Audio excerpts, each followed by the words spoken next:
Di sebuah danau, orang-orang tengah menjalankan aktivitasnya seperti biasa.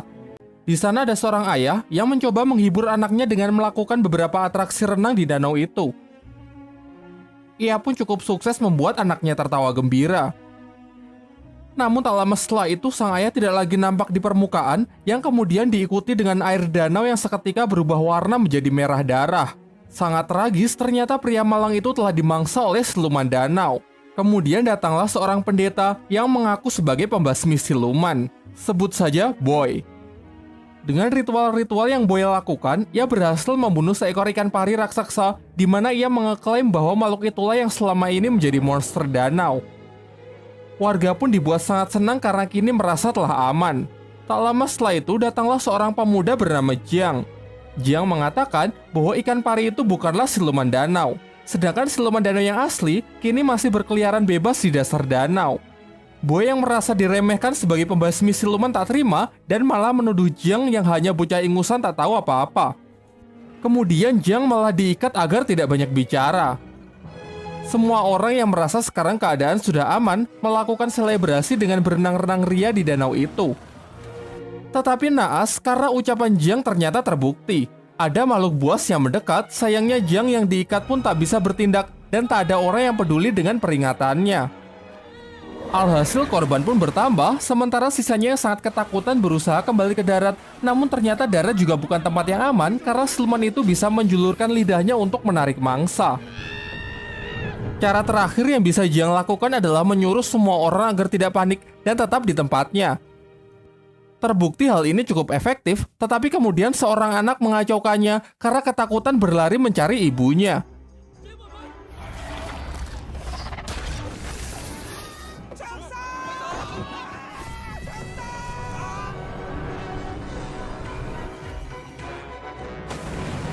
Sang ibu yang tidak bisa menerima kenyataan itu pun frustasi dan menjeburkan dirinya ke danau untuk menantang siluman itu.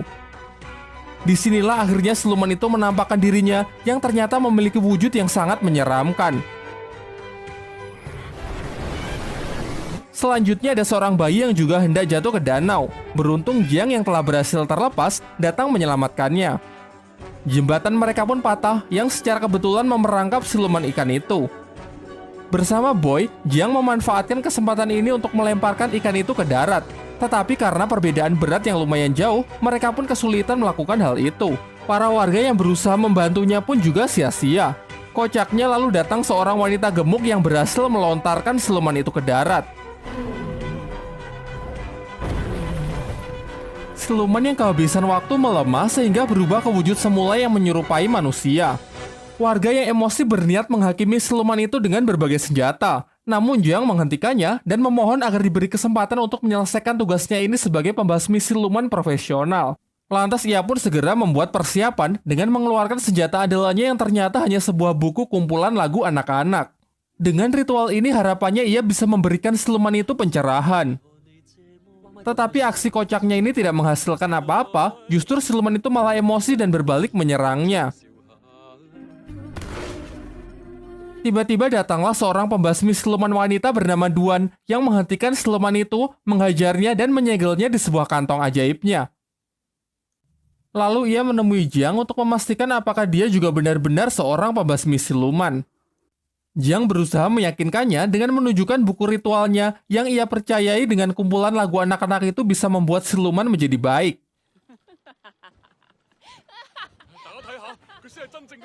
Jiang yang merasa sedih dan kecewa pergi menemui gurunya untuk menceritakan kegagalannya hari ini. Sang guru lalu menjelaskan bahwa siluman sungai yang baru saja ia hadapi dulunya adalah seorang manusia yang baik. Pada suatu hari ia menyelamatkan seorang anak di sungai, tetapi warga salah sangka dengan mengiranya adalah seorang penculik.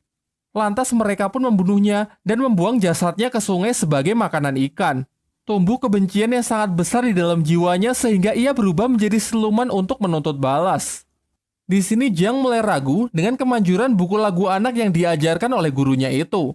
Bukankah lebih efektif jika ia membasmi siluman itu seperti pembasmi siluman yang lain? Sang guru lalu menjawabnya bahwa membunuh bukanlah cara yang baik. Menghilangkan sifat jahat dan memelihara kebaikan adalah cara terbaik yang bisa dilakukan. Lalu ia juga kembali menyemangati Jiang yang terlihat telah frustasi. Di tempat lain, dua orang remaja datang ke sebuah restoran di tengah hutan. Di sana mereka disambut ramah oleh pelayan yang menunjukkan menu makanan, yaitu puluhan daging babi panggang. Sebagai langkah akhir, si pelayan mempertemukan mereka dengan bosnya, seorang pria glowing yang mempesona. Sampai pria itu membuka mulutnya yang ternyata sangat mengerikan. Mencoba melarikan diri, di sana mereka baru sadar kalau ternyata puluhan babi panggang itu perutnya berisi jasad manusia. Beberapa lama setelahnya, Jiang juga mendatangi restoran itu. Di dalam, ia melihat para pengunjung lain yang sangat menikmati makanannya. Namun bagaimanapun juga ia ini adalah seorang pembasmi siluman. Dengan mata batinnya, ia dapat melihat mayat-mayat yang berserakan di tempat itu. Ketika ditunjukkan menu babi panggang, dengan jelas ia melihat perut-perut babi itu dipenuhi oleh daging manusia. Kemudian Jiang memberitahu pelayan itu kalau dia ini adalah pembasmi siluman. Sampai pada akhirnya Jiang mengakhiri sandiwara itu dengan memukulnya. Tetapi nyatanya ia belum cukup kuat untuk bisa mengalahkannya. Beruntung Duang, si pembasmi siluman wanita sebelumnya datang untuk mengambil alih pertarungan. Dengan mudah ia dapat menghajar siluman-siluman itu dengan sangat brutal. Meskipun kalah jumlah, ia jauh lebih unggul dengan menggunakan gelang-gelangnya sebagai senjata untuk menghancurkan para siluman itu. Ternyata siluman-siluman itu hanyalah pemanasan. Sekarang tibalah akhirnya ia berhadapan dengan sang bos yang mampu mengimbanginya. Beberapa kali terkena serangan membuat siluman itu menampakkan wujud aslinya yang ternyata adalah jelmaan dari siluman babi hutan. Siluman ini pun tak mau kalah, ia pun mengeluarkan senjata andalannya yang mampu melukai Duan. Begitu ada kesempatan, Duan langsung menyuruh Jiang untuk membantunya dengan mencium siluman babi itu. Awalnya Jiang menolak karena melihat siluman itu memiliki wajah yang sangat mengerikan. Sampai secara tak sengaja ia melakukannya yang membuat siluman babi itu tersedot di dalam dirinya. Duan kemudian menciumnya sehingga siluman ini kini beralih di tubuh Duan. Terakhir ia memasukkan siluman itu ke kantong ajaibnya. Namun sayangnya siluman itu sangat kuat sehingga kantong andalannya itu pun hancur dibuatnya. Melihat situasi yang semakin mengkhawatirkan, mereka pun kabur meninggalkan tempat itu yang runtuh. Tiba di sebuah sungai yang aman, Duan membuka pakaiannya dan menyuruh Jiang menekan luka di dadanya untuk menghentikan pendarahan. Jiang yang memiliki cita-cita menjadi biksu pada awalnya menolaknya. Namun karena ini mendesak, ia pun dengan terpaksa melakukannya. Namun ternyata Duan memiliki perasaan yang lebih kepada Jiang, sehingga kini ia meminta Jiang untuk menciumnya. Tak ingin khilaf, Jiang pun menolak dan segera meninggalkan tempat itu. Besoknya Jiang kembali menemui gurunya. Sang guru menceritakan mengenai kisah dari siluman babi yang dihadapi Jiang. Siluman ini dulu adalah seorang pria baik hati bernama Gong. Tetapi semasa hidupnya, ia diperlakukan diskriminatif karena memiliki wajah yang sangat jelek seperti babi. Meskipun begitu, Gong berhasil menikahi wanita yang amat ia cintai. Sayangnya sang istri malah berselingkuh dengan seorang pria tampan. Dan ketika ia mempergoki istrinya itulah, ia kemudian dibunuh menggunakan garpu tanah bermata 9. Karena kebencian yang sangat besar tumbuh di dalam jiwanya, Gong pun bangkit menjadi siluman dan bersumpah akan membunuh siapapun yang ia temui. Setelah mengetahui hal itu, Jiang meminta gurunya untuk membantu dalam mengalahkan siluman babi yang sangat kuat itu. Tetapi sang guru menolak dengan alasan masih sibuk bekerja. Ia kemudian menyarankan kepada Jiang agar meminta bantuan kepada Sun Wukong, sang kera sakti yang kini dikurung di bawah Gunung 5 Jari selama 500 tahun oleh sang Buddha Agung karena kesalahannya menentang aturan langit. Sebelum pergi, sang guru berpesan supaya Jiang berhati-hati karena Sun Wukong ini sangat sakti dan memiliki banyak akal licik. Tak lupa ia juga memberikan buku lagu anak untuk menghilangkan kebencian di dalam hati Wukong. Singkat cerita, Jiang berangkat dengan melintasi suatu hutan. Tetapi di sana ia malah terperangkap oleh sebuah jebakan. Kemudian datanglah kereta pemilik jebakan itu. Mereka adalah sekelompok orang yang mengaku dari barat yang bertugas membunuh siluman sekaligus membunuh pembasmi siluman. Di dalam kereta itu juga keluar beberapa orang lagi yang menjadi tawanan dari geng ini. Geng ini lalu menginterogasi mereka satu-satu, dan jika ada yang terbukti terdapat pembasmi siluman, maka akan segera mereka eksekusi. Jiang yang ketakutan pun mulai ragu untuk mengakui profesinya. Tetapi kemudian Duan mendekat dan mengatakan kalau mereka ini adalah suami istri yang sedang bertengkar. Jiang mencarinya ke hutan, dan secara tak sengaja ia malah terperangkap. Demi untuk membuktikan hal itu, geng tersebut meminta mereka agar melakukan hubungan suami istri. Berbeda dari Duan yang sangat bersemangat, Jiang menolak karena ia adalah seorang biksu. Akhirnya karena tak ada pilihan lain, Jiang pun nyaris bersedia. Sampai ia menemukan sebuah fakta kalau ternyata senjata yang tertancap di tangan Duan hanyalah sebuah mainan. Dari sini pun terungkap bahwa ini adalah sandiwara dari Duan yang sangat mencintai Jiang. Secara terang-terangan ia ingin menikahinya, memiliki seorang anak dan hidup bahagia. Namun dengan tegas Jiang menolak karena ia menginginkan cinta yang lebih besar, yaitu cinta dari Sang Buddha Agung. Hal ini membuat Duan patah hati, kemudian memukuli Jiang, bahkan sampai mengurungnya. Hingga mereka dikejutkan oleh kedatangan Gong si siluman babi yang ingin menghabisi mereka. Lalu Duan meminta Jiang agar turun dari kereta karena ia ingin menabrakkan kereta itu ke siluman. Kereta itu pun hancur berkeping-keping. Jiang sangat cemas melihat Duan yang sepertinya terluka parah. Jiang merasa sedih dan seakan menyesali perbuatan ia sebelumnya. Namun lagi-lagi ini adalah sandiwara Duan untuk mengetahui isi hati Jiang yang sebenarnya. Gong yang terpental ternyata tak terluka sedikit pun dan siap melancarkan serangannya lagi. Beruntung datang seorang kesatria tangguh yang memiliki kekuatan hewan buas. Ia berhasil menandingi Gong yang membuat Gong ingin melarikan diri.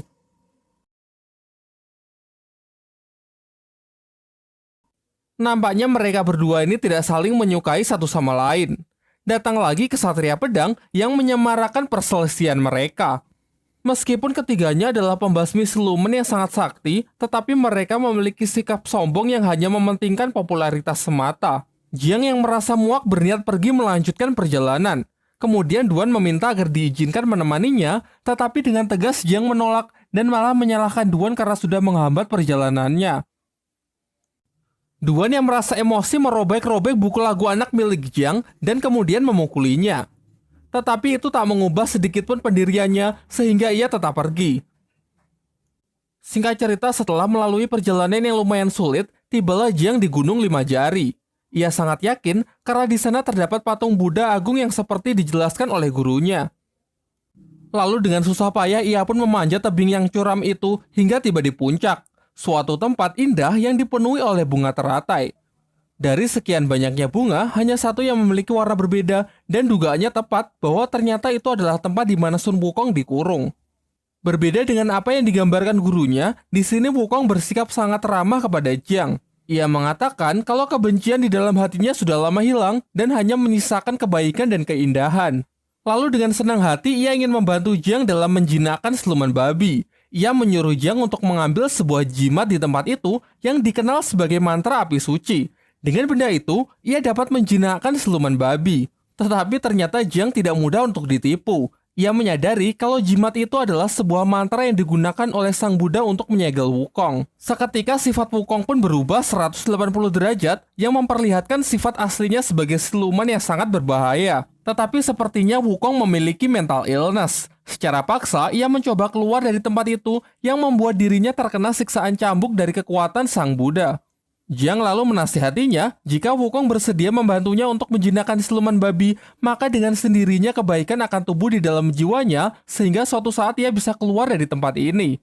Awalnya Wukong menolak, tetapi ia berubah pikiran setelah Jiang memberinya sebuah pisang. Wukong lalu menjelaskan bahwa siluman babi ini sangat menyukai pesona wanita yang menari di bawah sinar rembulan. Dengan cara itu, ia bisa memancing siluman babi ke tempat ini. Tetapi masalahnya, di sini tak ada wanita. Sampai Duan datang yang ternyata telah mengikuti Jiang karena merasa khawatir. Ya, meskipun Jiang masih terlihat kurang senang dengan kedatangannya. Tidak punya pilihan lain, Duan yang tidak bisa menari pun diajari beberapa gerakan oleh Wukong. Singkat cerita, di bawah cahaya rembulan Duan menari sembari diiringi musik oleh Jiang. Dari sinilah akhirnya Jiang menyadari bahwa Duan tidak seburuk yang ia pikirkan dan sedikit menyesali perkataan kasarnya sebelumnya. Akhirnya siluman babi itu pun terpancing untuk datang ke tempat itu. Wukong lalu memanggilnya untuk masuk ke dalam lubang dan dengan sihirnya ia berhasil mengubah wujud siluman babi itu menjadi babi kecil yang menggemaskan. Kini dengan mudah Duan pun bisa memasukkan siluman itu ke dalam kantong ajaibnya. Setelah semua itu usai, Duan kembali mengungkapkan perasaannya kepada Jiang. Ia memberikan cincin kepada Jiang sebagai bukti perasaannya. Namun sayangnya Jiang yang masih berharap menjadi biksu bersikeras menolaknya, bahkan sampai berniat menghancurkan jarinya sendiri. Duan yang merasa sangat patah hati akhirnya pun sadar bahwa cintanya memang bertepuk sebelah tangan dan kini ia tidak akan berharap lagi. Ketika mereka akan berpisah, Wukong mengatakan bahwa sudah lama ia tidak melihat indahnya cahaya rembulan karena terhalang oleh teratai putih. Jiang yang bersimpati mencabut teratai itu, tetapi ternyata itu adalah sebuah segel yang sebenarnya. Alhasil tempat itu pun runtuh dan kini Wukong berhasil terbebas. Ia menampakkan wujud aslinya dan berniat membunuh Jiang. Jiang yang sudah terpojok lalu berdoa kepada Sang Buddha yang membuat Wukong semakin emosi. Ia menyiksanya dengan mencabuti rambut Jiang sehingga membuatnya botak. Tak lama setelah itu datanglah 3 pembasmi siluman yang sebelumnya, yaitu Kesatria Hewan Buas, Kesatria Kaki, dan Kesatria Pedang. Pada awalnya Wukong diremehkan karena perawakannya yang sangat kecil. Mencoba unjuk kebolehan Kesatria Hewan Buas maju terlebih dahulu untuk melancarkan serangannya. Tetapi dengan mudah Wukong dapat mengatasinya dan malah memakan kesatria itu hidup-hidup. Giliran Kesatria Kaki yang menyerangnya menggunakan injakan telapak kaki raksasa. Pada awalnya ia sangat sombong dan yakin dengan kakinya itu dapat mengalahkan Wukong. Namun karena tubuh Wukong yang terlalu keras, kakinya pun malah berlubang. Terakhir Kesatria Pedang membuka kotaknya yang berisi beberapa pedang kecil. Dengan mantra yang ia rapalkan, pedang itu pun berubah menjadi sangat tajam dan langsung melesat ke arah Wukong. Wukong lalu menangkap pedang itu, namun ia malah ikut terlempar ke udara. Kesatria Pedang memanfaatkan kesempatan ini untuk mengeluarkan seluruh pedangnya dan menyerangnya secara bertubi-tubi. Lagi-lagi Wukong lebih unggul dengan bisa menghindari semua serangan itu. Lalu Kesatria menyatukan seluruh pedangnya untuk melancarkan serangan pamungkasnya. Meskipun Wukong gagal menangkisnya menggunakan toya sakti, tetapi dengan tubuhnya yang sangat keras pedang itu pun malah hancur berkeping-keping. Kemudian Wukong mendekat dan langsung membakar para pembasmi siluman itu hingga hancur menjadi debu. Kini tersisa Jiang sendirian yang akan dihabisi oleh Wukong. Tetapi kemudian Duan datang dan langsung menantang Wukong. Sayangnya apa daya level mereka terpaut terlalu jauh. Duan menerima serangan fatal dari Wukong yang membuatnya harus meregang nyawa. Di saat-saat terakhirnya, Duan mengatakan bahwa ia benar-benar tulus mencintai Jiang. Jiang membalasnya dengan mengatakan bahwa sebenarnya ia juga sudah lama jatuh cinta kepada Duan. Terakhir, Jiang mengabulkan keinginan yang selalu diminta oleh Duan, yaitu melakukan sebuah ciuman. Di sampingnya, Jiang melihat buku lagu anak-anak miliknya yang ternyata sudah Duan perbaiki. Jiang lalu membacanya, dan seketika seluruh lukanya pun sembuh, serta ia diselimuti oleh cahaya Sang Buddha. Dengan doa yang ia panjatkan, patung Sang Buddha pun bangkit kembali. Tetapi Wukong yang sangat emosi segera menghancurkan patung itu dengan hanya sekali pukulan.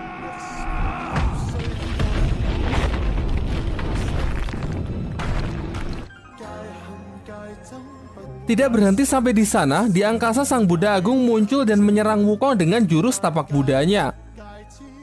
Wukong mencoba menahan sekuat tenaga hingga berubah ke wujud kera raksasanya. Tetapi nampaknya meskipun ia keras sakti sangat mustahil menahan serangan sekuat itu.